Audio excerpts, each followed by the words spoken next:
পুর কর্তৃপক্ষের বিরুদ্ধে একগুচ্ছ অভিযোগ তুলে কালিয়াগঞ্জ পুরসভা বাঁচাওয়ের ডাক দিলেন বিজেপির শহর সভাপতি তথা কাউন্সিলর গৌরাঙ্গ দাস। বুধবার সাংবাদিক সম্মেলন করে বিজেপির শহর সভাপতি তথা কাউন্সিলর গৌরাঙ্গ দাস বলেন, কালিয়াগঞ্জ পুরসভা বেহাল দশায় পরিণত হয়েছে। সন্ধ্যা হলেই অন্ধকারে ডুবে থাকে একাধিক রাস্তাঘাট। পাশাপাশি শহরের বিভিন্ন এলাকায় থাকা পুরসভার নিজস্ব সম্পত্তি বর্তমানে পুরপ্রধান বিক্রি করতে ব্যস্ত বলে অভিযোগ তার। পাশাপাশি ছট পুণ্যার্থীদের গম দিতেও গড়িমসির অভিযোগ তোলেন তিনি। আজকে কালিয়াগঞ্জ পৌরসভা মিউনিসিপ্যালিটিতে যে পরিমাণ কালিয়াগঞ্জ শহরের মধ্যে যে পৌর পরিষেবা যেভাবে ব্যাহত হয়েছে, সমস্ত কিছু ভেঙে পড়েছে।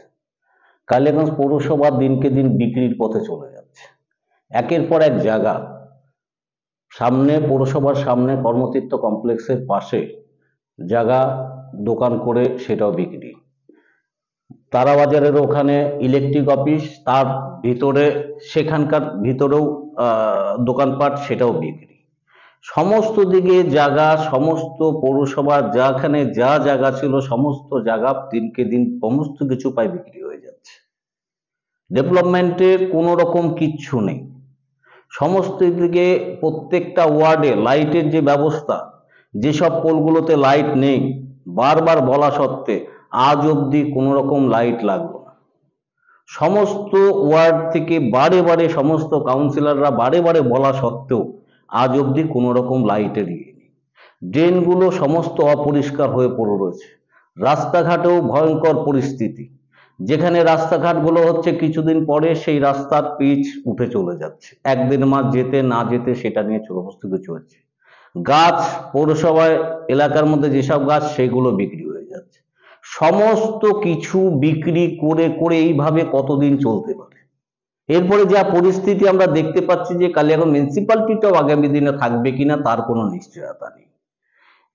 আমাদের এখানে সবথেকে গোটা পশ্চিমবঙ্গের সাথে কালিয়াগঞ্জেও ছট পরব, যে ছট পূজা কালিয়াগঞ্জের ইতিহাসে কোনোদিন আজ অবধি যে সেই সময় গম দেওয়া বন্ধ হয়নি, সেই গম আজকে ছট পূজা যারা করেছে তাদের এইবার কালিয়াগঞ্জের ইতিহাসে প্রথম ছট পূজা যারা করে তারা গম পেল না।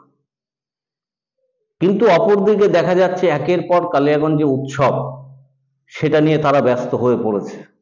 সেখানে হাজার হাজার টাকা, লাখ লাখ টাকা সেখানে খরচা করছে। কিন্তু একদিকে দেখা যাচ্ছে যেটা মানুষের, যেখানে পূজা, যেখানে আস্থার বিষয় এবং মানুষ যেখানে সমস্যায় পড়েছে, সেই সমস্যার সমাধান না করে এরা আনন্দ উৎসব নিয়ে মেতে উঠেছে। এই যে বিষয়গুলো চলছে, সমস্ত বিষয়ে আমরা তীব্র ধিক্কার জানাই।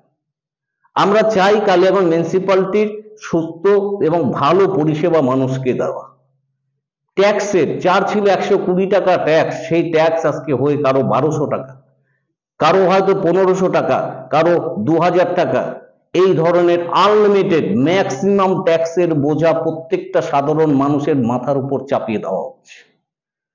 এক একটা মানুষ এখানে চোখের জল ফেলতে ফেলতে যাচ্ছে এই ট্যাক্স দিতে এসে। পরিষেবার নামে কিচ্ছু নেই, সমস্ত কিছু তলানিতে দিকে পৌঁছেছে। অপরদিকে ট্যাক্সের বোঝা দিনকে দিন চাপিয়ে চলতে, তাহলে এত ট্যাক্স কালেকশন হচ্ছে, এত কিছু হচ্ছে, তাহলে কোথায় যাচ্ছে সমস্ত কিছু? কোনো দিক দিয়ে না পরিষেবা, না কোনো কিছু, সবকিছু একদম তছনছ হয়ে পড়ে রয়েছে।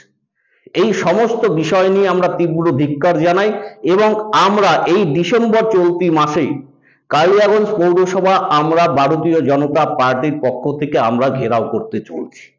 কালিয়াগঞ্জের সাধারণ মানুষের স্বার্থে, কালিয়াগঞ্জের সমস্ত যে একের পর এক বিষয়গুলো চলছে, একের পর এক মানুষকে যে ভাবে দিনকে দিন যে কষ্টের মধ্যে ঠেলে দেওয়া হচ্ছে তার প্রতিবাদে এবং কালিয়াগঞ্জ এর পৌর এলাকার মধ্যে সুষ্ঠু পরিষেবা এবং ডেভেলপমেন্ট উন্নয়নের স্বার্থে, যাতে সব দিকে ডেঙ্গু, ঘরে ঘরে ডেঙ্গু, অনেক অনেক এলাকাতে ডেঙ্গু আক্রান্ত হচ্ছে, ঠিক মতন স্প্রে ঠিক মতন ব্যবহার সেটা স্প্রে করা হচ্ছে না।